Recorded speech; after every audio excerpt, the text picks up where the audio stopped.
Hey guys, இன்னைக்கு நம்ம பார்க்க போகிறது என்னென்னா, இந்த உலகத்தோட வரலாற்றிலிருந்து கிட்டத்தட்ட அழிக்கப்பட்டு மறைஞ்சு போன ஒரு மர்மமான நாகரிகத்தை பற்றி.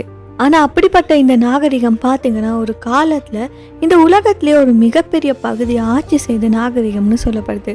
ஸோ இந்த நாகரிகத்தோட கதை என்ன, அதை எப்படி காணாமல் போச்சு, ஏன் அதை பற்றி யாருமே பேசுகிறாங்கல்ல, இதெல்லாம் தான் நாம் இன்னைக்கு இந்த வீடியோவில் பார்க்க போகிறோம். ஸோ இந்த நாகரிகத்தோட பேர் பார்த்தீங்கன்னா டார்டேரியான்னு சொல்லப்படுது. ஒரு காலத்தில் ஆசியா, ரஷ்யா, ஐரோப்பா வரையிலும் பரவி இருந்திருக்கு.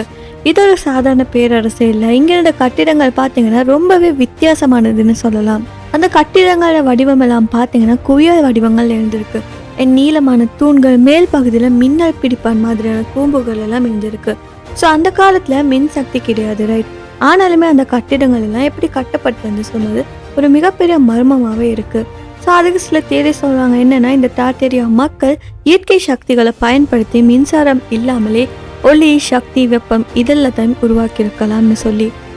ஆனால் இப்போ நம்ம மாடர்ன் வேர்ல்டில் இருக்கக்கூடிய சூரிய சக்தி, காந்த சக்தி மாதிரி விஷயங்கள் எல்லாம் அவங்க ரொம்ப நூற்றாண்டுகளுக்கு முன்பே தெரிஞ்சு வச்சுருந்தாங்க. ஏன்னா அவங்களோட நாகரிகத்தில் இருந்த கட்டிடங்கள் பார்த்தீங்கன்னா ஜஸ்ட் அழகுக்காக மட்டும் இல்லை, அதில் சக்தி சேமிப்பு மையங்களாகவும் இருந்திருக்குன்னு சொல்லி சிலர் நம்புகிறாங்க. ஸோ அதனால தான் இந்த டார்டேரியான்னு சொல்லக்கூடிய நாகரிகம் வரலாற்றையே ரொம்ப பெரிய மர்மமாக பார்க்கப்படுது.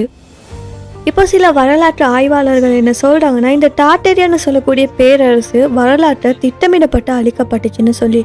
அதாவது இந்த நாகரிகம் பற்றின எல்லா ஆதாரங்களையுமே மறைச்சி புத்தகங்களில் இருந்தும் வரைபடங்களில் இருந்தும் நீக்கி விட்டாங்கன்னு சொல்லி சில கருத்துக்கள் எல்லாம் வந்துக்குது.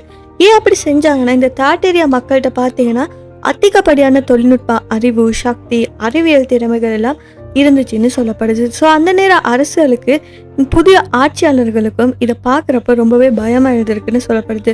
ஸோ அதனால தான் அவங்களோட நாலேஜ் அண்ட் பவர் இந்த உலகத்தோட மேலாண்மைக்கு ஒரு அச்சுறுத்தலாக இருக்கும்னு பயந்து அந்த நாகரிகத்தில் இருந்த மக்கள் எல்லாம் திட்டமிடப்பட்டு அழிச்சிருக்காங்கன்னு சொல்லி கருத்தும் இருக்கு. என் பழைய வரைபடங்களில் பார்த்தீங்கன்னா இந்த டார்டேரியான்னு சொல்லக்கூடிய ஒரு பேர் காணப்பட்டிருக்கு. ஆனால் அதுக்கப்புறமா அந்த பேரை முழுமையாக அழிச்சிருக்காங்க. ஸோ அதுக்கப்புறமா ஒரு மிகப்பெரிய வெள்ளம் மறுசீரமைப்பு காலம் வந்து அந்த டார்டேரியாவில் இருந்த பல கட்டிடங்களும் நகரங்களும் அழிஞ்சு தான் சொல்கிறாங்க. இன்னும் சில நகரங்களில் பார்த்தீங்கன்னா மண்ணுக்குள்ளே புதைந்த ஜன்னல்கள், தரைமட்டத்துக்கு கீழே இருக்கிற மாடிகள் மாதிரியான சுவாரஸ்யமான கட்டுமானங்கள் எல்லாம் கிடைக்கப்பட்டிருக்கு. ஸோ இதெல்லாமே டார்டேரியா நாகரிகம் இருந்ததுக்கான ஒரு மறைமுகமான சான்றாக இருந்திருக்கலாம்னு சொல்லி சிலர் நம்புகிறாங்க.